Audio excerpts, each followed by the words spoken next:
আসসালামু আলাইকুম, welcome to মমিনুরস teaching home. প্রিয় শিক্ষার্থীরা, এই ভিডিওটিতে তোমাদের নবম দশম শ্রেণী ও এসএসসি পরীক্ষার্থীদের একটি গুরুত্বপূর্ণ পাঠ প্রত্যুপকার গল্পের শব্দার্থ ও টিকা নিয়ে আলোচনা করা হবে। তো চলে যাচ্ছি ভিডিওর মূল আলোচনা।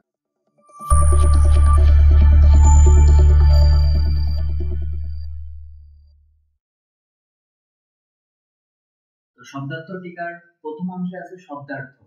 শব্দার্থ সম্পর্কে আমাদের জানতে হবে, কারণ শব্দার্থ না জানলে মূল রচনা করে আমরা কিছুই বুঝতে পারবো না। তো শব্দার্থটা আমাদের খুব ভালোভাবে আয়ত্ত করতে হবে। বইয়ের যে প্রত্যুপকার যে রচনাটি আছে, এই রচনার প্রত্যুপকার এই অর্থটা আগে আমাদের জানতে হবে। প্রত্যুপকার এটার অর্থ হলো উপকারীর উপকার করাকে বোঝানো হয় প্রত্যুপকার। উপকারীর উপকার করাকে বোঝানো হয় প্রত্যুপকার। এরপরে যে শব্দটি আছে সেটা হলো অভিরুচি। অভিরুচি মানে কি? ইচ্ছা। ইচ্ছা বা আকাঙ্ক্ষাকে বোঝানো হয় অভিরুচি। তারপরে শব্দার্থ কি আছে? সমভি বেহারে। সমভি বেহারে, এই কথাটার অর্থ হচ্ছে সঙ্গে। সমভি বেহারে শব্দের অর্থ হলো সঙ্গে। তারপরে আমাদের জানতে হবে নিষ্কৃতি। নিষ্কৃতি মানে কি? মুক্তি। নিষ্কৃতি মানে কি? মুক্তি। নিষ্কৃতি, মুক্তি। একটা ওয়ার্ড অনেকবার পড়তে হবে, তাহলে আমাদের এগুলো খুব সহজে আয়ত্তে চলে আসবে। তো নিষ্কৃতি শব্দের অর্থ কি? মুক্তি। মুক্তি, নিষ্কৃতি। নিষ্কৃতি, মুক্তি, এইভাবে আমাদের পড়তে হবে। নিষ্কৃতি, মুক্তি, মুক্তি, নিষ্কৃতি। এরপরে আসছে কোপানল। তো এই কোপানল এই শব্দটিতে দুইটা শব্দ আছে। কোপানল এই শব্দটিতে মোট দুইটা শব্দ আছে। এক এবং অনলের সমন্বয়ে যেটা হয়েছে সেটা হলো কোপানল। কোপানল বলতে আমরা বোঝাই রাগের আগুন। কোপানল মানে কি? রাগের আগুনকে বোঝানো হয় কোপানল। তবে প্রত্যুপকার যে গল্পটিটা আছে, ওই গল্পে কোপানল বলতে এখানে যাওয়া অর্থে ব্যবহার হয়েছে। কোপানলটা যাওয়া অর্থে ব্যবহার করা হয়েছে। এরপরে যে শব্দটা আছে সেটা হলো প্রতীতি। বানানটা খেয়াল করতে হবে খুব ভালোভাবে। প্রতীতি। প্রতীতি মানে কি? বিশ্বাস বা ধারণা। বিশ্বাস বা ধারণাকে বোঝানো হয় প্রতীতি। প্রতীতি মানে কি? বিশ্বাস বা ধারণা। ধারণা বা বিশ্বাস মানে কি? প্রতীতি। এরপরে আছে পরিচ্ছদ। পোশাক পরিচ্ছদ। পরিচ্ছদ, পরিচ্ছদ মানে কি?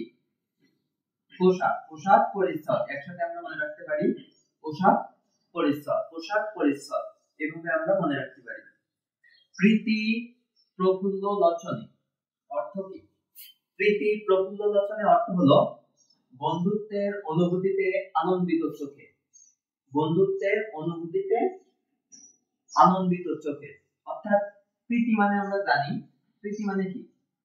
বন্ধুত্ব, অনুভূতি, এরকম অর্থ দাঁড়ায়। প্রফুল্ল মানে আনন্দ। প্রফুল্ল শব্দের অর্থ হলো আনন্দ, এবং লোচনে শব্দের অর্থ হলো চোখ। লোচনে মানে কি? চোখ।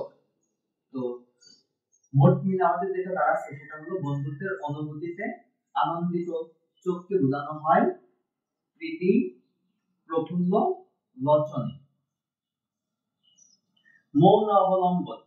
মৌন অবলম্বন বলতে আমরা কি বোঝাই? এখানেও দুইটা শব্দের সমন্বয়ে মৌন অবলম্বন গঠিত হয়েছে। এক হচ্ছে মৌন, এক হলো অবলম্বন। অর্থাৎ নিরাপত্তা পালনকে বোঝানো হয় মৌন অবলম্বন। নিরাপত্তা পালনকে আমরা বোঝাই মৌন অবলম্বন। অব্যাহতি মানে কি? মুক্তি বা ছাড়া।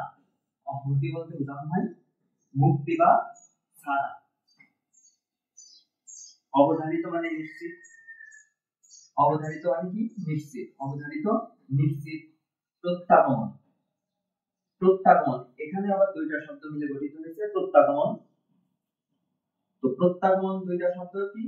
প্রতি প্লাস আগমন, এই দুইটার সমন্বয়ে যেটা হয়েছে সেটা হলো প্রত্যাগমন। প্রত্যাগমন মানে হলো ফিরে আসা। প্রত্যাগমন মানে কি?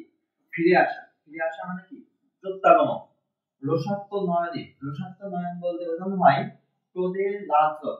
ক্রোধে লাল চোখ, যেটাকে বোঝানো হয় রসাত্ম নয়নে।